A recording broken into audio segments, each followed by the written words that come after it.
The process takes hours, but I find myself just standing there, mesmerized by the machine just moving back and forth as it takes the material away.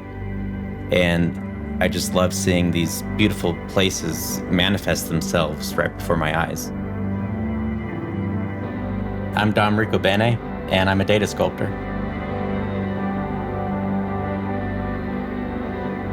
Today we're going to make a beautiful data sculpture of Zion Canyon on my CNC machine using LiDAR elevation data. I start by downloading the raw LiDAR elevation data online. LiDAR is just like radar or sonar, but instead of radio waves, LiDAR systems use beams of laser light to illuminate points on the ground over 100,000 times a second. The elevations are measured by using the speed of light to calculate the distance traveled. This creates what's called a LiDAR point cloud. From there, I merge the point clouds in GIS software and turn them into what's called an elevation grid. This grid is just like a gigantic spreadsheet, and each cell represents an elevation value and GPS coordinate. And the beauty of this is now that I have the elevation values, I can convert them into commands for my machine to follow, so it can carve away material, making an exact replica of the terrain.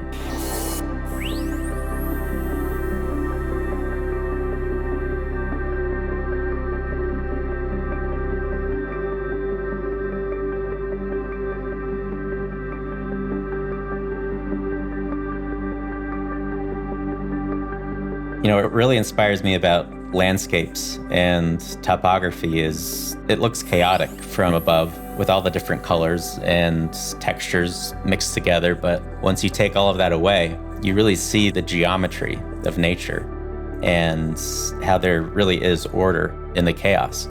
I especially like canyons because when you recreate them at the detail that I do, it tells an entire geologic story just by looking at it. You can see how wind and water and time has sculpted these places into what we think is permanent. We think that these places are static, which, in our time frame they are, but that's far from the truth.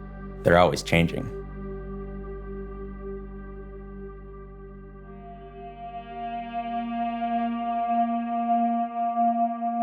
What motivates me to do this and to make these pieces that are so time-consuming is the moment where I take it off of my machine and put it under some light. Once you put the light in a position that's similar to where the sun would be, maybe at sunrise or sunset, the whole thing just comes alive and it just pops. It's just like, that's a real place. That's the moment that really excites me and really connects me to this place in a way, to look around it and explore it and to feel it. It's hard to explain, but I always wondered what it would feel like to touch a mountain range from an airplane. And this kind of allows you to do that.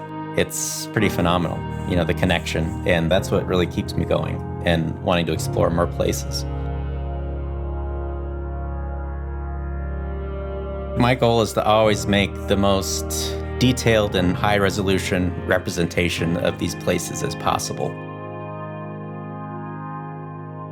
Throughout human history, we've always connected with places and mountains, things that are larger than us, that are part of the earth. They're sacred, and the more detail there is, just the more connected you get to the place, the more real that it feels.